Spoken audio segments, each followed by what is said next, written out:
लोग कथा को श्रवण कर रहे हैं, जो पितरों के लिए सुन रहे हैं, 2 दाना चावल का हाथ में लेकर कथा को श्रवण करने के बाद अपना जो पानी का मटका है, हंडा है, परिंडा है, वो उस हंडे मटके के पास में 2 दाना चावल अपने गोत्र का बोलकर छोड़ दें, उस मटके के पास में, हंडे के पास में, पानी के मटके के पास में, क्योंकि ये पितृपक्ष की कथा।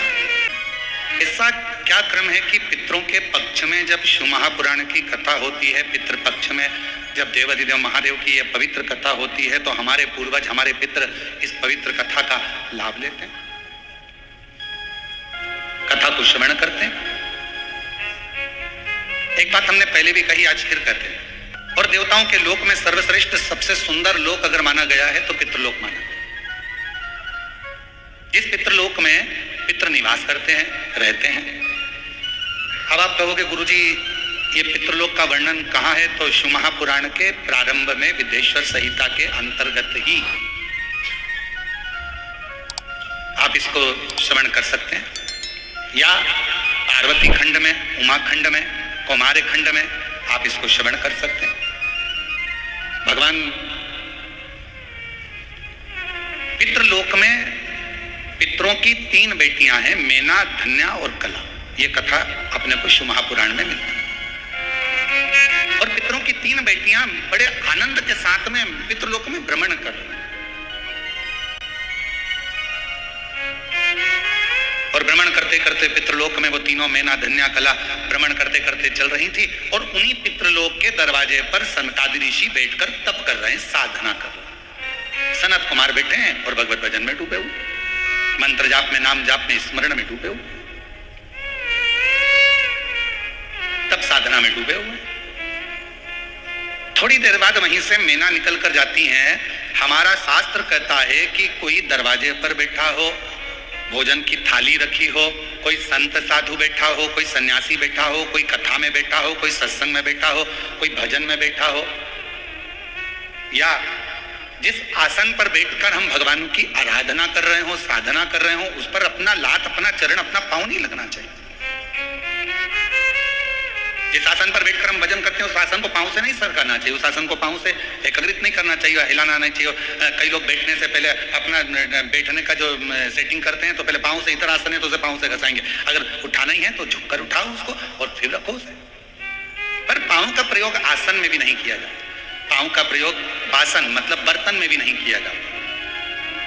पांव का प्रयोग अगर कोई दरवाजे पर बैठकर सत्संग कर रहा है, भजन कर रहा है, कीर्तन कर रहा है, मंत्र जाप कर रहा है, तो उसको अपने पांव का, चरण का कहीं भाग न लगे, उस पर भी ध्यान रखना चाहिए। अब मेना, धन्या, कला पितरों की बेटियां हैं। अब पितरों की बेटियां आराम से निकल रही थी, पर मेना जब निकल कर गई तो उसके जो लहंगा था, अब आज के जमाने में तो इतना भारी तो लहंगा नहीं चलता, पर उस समय पर तो सोना, रतन, माणिक, मोती, हीरा, पन्ना सब लहंगों में जड़ा रहता था। तो जैसे ही मेना निकल कर गई तो उनका जो लहंगा था वो सनत कुमार की जंघा पर लग गया। धन्या निकल कर गई, उनका शरीर का जो वस्त्र था, लहंगा था, वो उनके शरीर पर लग गया। कला निकल कर गई तो भी उनके शरीर पर उसका भाग लग गया। अब चरण तो नहीं लगा, पर वस्त्र लगा है। जो तप में डूबा हुआ है, साधना में डूबा हुआ है, भजन में डूबा हुआ है, स्मरण में डूबा हुआ है, मंत्र जाप में डूबा हुआ है, नाम जाप में डूबा हुआ है, और मालूम पड़े उसको वो बार बार चोट लगती है, तो सनकादि ऋषियों को क्रोध आ गया। और सनत कुमारों में क्रोध आया, और क्रोध आकर उन्होंने कहा कि तुम पितृलोक में पितरों की बेटियां हो, और पितरों की बेटियां होकर और तुम जो है हमको लात मारती हुई या हमको अपने वस्त्र का भाग छुआते हुए जा रही हो। हम तुम्हें श्राप देते हैं कि तुम पितृलोक छोड़कर मृत्यु लोक में जाओगी और तीनों पृथ्वी पर जाकर भ्रमण करोगी। तीनों ने चरण पकड़ लिए। आप कृपा करिए सनत कुमारों, सनकादि ऋषियों, कृपा करिए, करुणा करिए। तब पितरों ने आकर क्षमा मांगी। तब उन्होंने कहा कि तुम 3 देवियों की गोद में 3 देवियां खेलेंगी जो जगत का कल्याण करेंगी। मेना की गोद में पार्वती जी खेली, धन्या सुनैना जी बनी जिनकी गोद में माता जानकी जी खेली, कला कीर्ति बनी जिनकी गोद में स्वयं राधा जी खेली। ये 3 देवियां तीनों की गोद में खेल रही।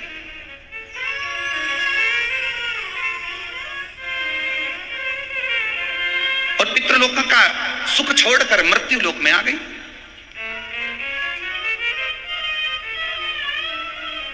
तो कहा सभी लोकों में देवियां कथी है, मैना कथी है, धन्या कथी है, कला कथी है। इन तीनों देवियों का कहना है हमें पितृलोक से जानना नहीं है, हमारा पितृलोक हमें अति प्रिय है, अति प्रिय। और ये सत्य है। भले आपका छोटा सा झोपड़ा हो ना, आप कितने भी अच्छे होटल में रह रहे हो, कितने भी अच्छे आप कॉटेज में रह रहे हो, खूब डेवलप का गद्दा है, डनलप का, और खूब जोरदार पानी भी मिल रहा है, वेटर भी लगे हैं, भोजन भी मिल रहा है, और बढ़िया चाय भी मिल रही है, कॉफी भी मिल रही है, उसके बाद भी 1 महीना 15 दिन 20 दिन आप रहोगे, रहने के बाद आपको एक ना एक दिन आपके घर की याद भर जरूर आएगी। भले वो टूटा हुआ झोपड़ा क्यों ना हो, चाहे उस घर में तुम्हारा साधारण सा रुई का गद्दा क्यों ना हो, चाहे उसमें चटाई क्यों ना बिछी हो, पर अपने घर की याद अपने को जरूर आती है। अब तुम लोगों को आई कि नहीं आई वो हमको नहीं मालूम, पर ये तो निश्चित है कि अपने घर की याद अपने को आती है। सही बात है, कथा में याद नहीं आती, बाकी के समय पर तो आती है ना, निश्चित है। तो भले कितने भी वीआईपी कॉटेज में रह लो, भले तुम कितने भी आनंद के साथ रह लो, पर घर की याद जरूर। तो मैना, धन्या, कला तीनों देवियां पृथ्वी पर भ्रमण करती हुई कहती हैं हमें पितृलोक की याद आती है, पितृलोक हमारा लोक सर्वश्रेष्ठ है। और ये सत्यता है। पितृलोक क्यों श्रेष्ठ है? तो माता मैनावती से पूछा गया एक बार, हिमालय राज ने पूछा कि मैना तुझे अपने पिता का घर पितृलोक इतना प्रिय क्यों है? तो मैना जी ने कहा कि जब पृथ्वी पर कथा होती है, मृत्यु लोक में पृथ्वी पर जब कथा होती है, भगवान शंकर की यह पवित्र धरा मृत्यु लोक में जब भी शिव महापुराण की कथा होती है, जितनी देर तक कथा के पंडाल में जितने लोग बैठकर कथा श्रवण करते हैं या किसी भी माध्यम से जितने लोग, जैसे आस्था चैनल पर सुन रहे हैं, फेसबुक यूट्यूब पर श्रवण कर रहे हैं, आप जहां जहां बैठकर कथा को श्रवण कर रहे हैं अपने अपने घरों में, जितनी देर तक आपका ध्यान शिव महापुराण की कथा में रहता है, उतनी देर तक भगवान वैकुंठ छोड़कर पितृलोक में पितरों के ऊपर हाथ रखकर कथा को श्रवण करते हैं। अब आप लोग जितने लोग बैठे हो, आपके पूर्वज, आपके दादा परदादा 71 पीढ़ी में, कोई महिला है, बेटी है, उसकी 71 पीढ़ी, कोई पुरुष है, उसकी 71 पीढ़ी। तो जितने लोग भी इस आस्था चैनल पर कथा को सुन रहे हैं, फेसबुक यूट्यूब पर कथा को श्रवण कर रहे हैं, या बेलूर की इस पवित्र कृष्णेश्वर महादेव की इस पवित्र हॉल में बैठकर इस कथा को श्रवण कर रहे हैं, आप जितने भी सुन रहे हैं, आपके पूर्वज, आपके पितर, आपके देवता, आपके दादा परदादा 71 पीढ़ी में जहां कहीं पर भी होंगे, वो पितृलोक में जब बैठे रहेंगे, आप कथा श्रवण कर रहे होंगे, उस समय पर भगवान देवाधिदेव महादेव, भगवान नारायण और भगवान ब्रह्मा, इंद्र, 33 कोटि देवता पितृलोक में जब तक आप कथा सुनते हो, उतनी देर तक वो पितृलोक में हमारे पूर्वजों के पास उनके कंधे पर हाथ रखकर ऐसे श्री शिव महापुराण की कथा को श्रवण करते हैं और वर देते हैं। देख तेरे परिवार वाले कथा सुन रहे हैं, देख तेरे परिवार वाले कथा करवा रहे हैं, देख तेरे परिवार वाले 3 घंटे तक कथा में अपने हृदय को, अपने चित्त को, अपने मन को लगाए हैं। जा पितृपक्ष में ये कथा तेरे पूर्वजों के आनंद में ये श्रवण कर रहे हैं। मैं 16 दिन के श्राद्ध में भगवान नारायण कहते हैं, मैं वर देता हूं कि जो पितृपक्ष की कथा श्रवण करता है उसकी मनोकामना देवाधिदेव महादेव पूर्ण कर देते हैं। ये नारायण वचन देते हैं। और तेरी कृपा बिना ना हिले एक भी अणु, लेते हैं श्वास तेरी कृपा से। ये प्रभु कृपा, ये शिव कृपा, कहीं ना कहीं परमात्मा की बड़ी, जब कथा नहीं आ रही थी, अभी ऑनलाइन कथा नहीं चल रही थी और अधिक बारिश हो रही है, जलवृष्टि बहुत ज्यादा है जगह जगह पर, जहां जहां कथा होना थी, भीलवाड़ा होना थी, एक गुजरात होना थी, एक हिमाचल होना थी, और इतना पानी, इतना पानी, इतना पानी। तो उनको देखते हुए कि किसी को जनहानि ना हो, कोई आए कथा में और किसी को तकलीफ ना हो, इसलिए समितियां उस कथा को रोकते रोकते इस कथा को ऑनलाइन पर लेकर आई, जिससे आप सभी इस कथा का रसतत्व अपने घर बैठकर कर सके, श्रवण कर सके। ये पितृपक्ष है। 16 दिन है राजा कर्ण के,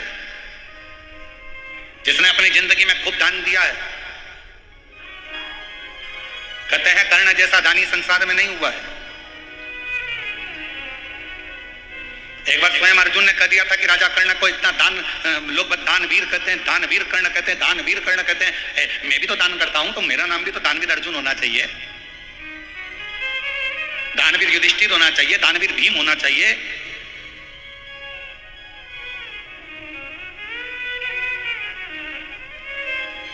क्यों?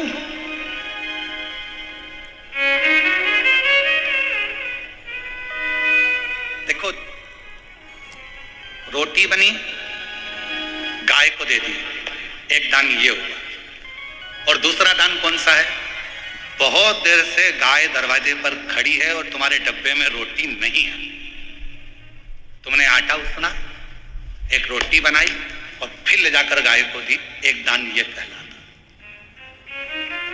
बेटा रोता है, बच्चा चिल्लाता है, माँ भूख लगी है, माँ भूख लगी है, भोजन दो भोजन दो।